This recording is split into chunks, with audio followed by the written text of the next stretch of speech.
ईशा जी को निकली हुई माता ठीक होने के बाद वह सूरज से मिलने के लिए निकलती हैं, लेकिन वहां पहुंचते ही अपने सामने सूरज को गुंडों से लड़ते हुए देखकर वह एकदम हैरान रह जाती हैं और उसे झगड़ा न करने के लिए समझाते हुए रोकने की कोशिश करती हैं। लेकिन सवाल यह है कि क्या सूरज अपने बाबूजी को नुकसान पहुंचाने वाले गुंडों को ईशा जी के कहने पर यूं ही छोड़ देगा?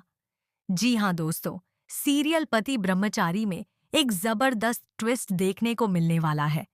एक तरफ मोनिका और पूरन को अपनी गलती का एहसास हो चुका है कि चंद पैसों के लालच में बच्ची की अदला बदली करना गलत था।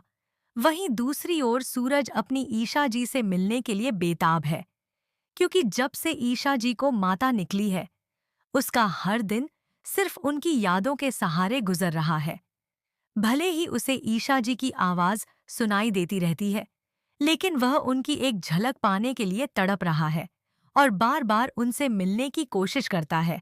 मगर दाई माँ हर बार उसे रोक देती है और ईशा के कमरे में जाने की इजाजत तक नहीं देती।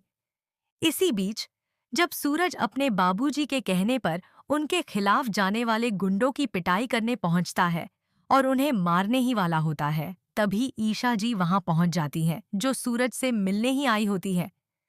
सूरज को इस रूप में देखकर ईशा जी चौंक जाती हैं, क्योंकि वह नहीं चाहती कि सूरज गुंडागर्दी करे या किसी को मारे, इसलिए वह तुरंत उसे रोक देती है।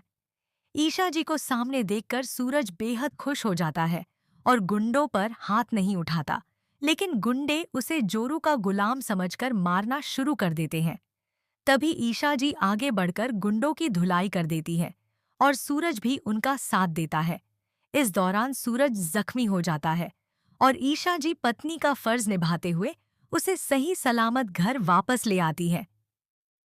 लेकिन बड़ा सवाल ये है कि क्या ईशा जी को अपने सामने देखना सिर्फ सूरज का सपना है या फिर ईशा जी सच में वापस आ चुकी हैं? दोस्तों, अगर आप भी चाहते हैं कि ईशा जी को निकली हुई माता जल्दी ठीक हो जाए, तो कमेंट में लिखिए, ईशा जी प्लीज वापस आ जाइए।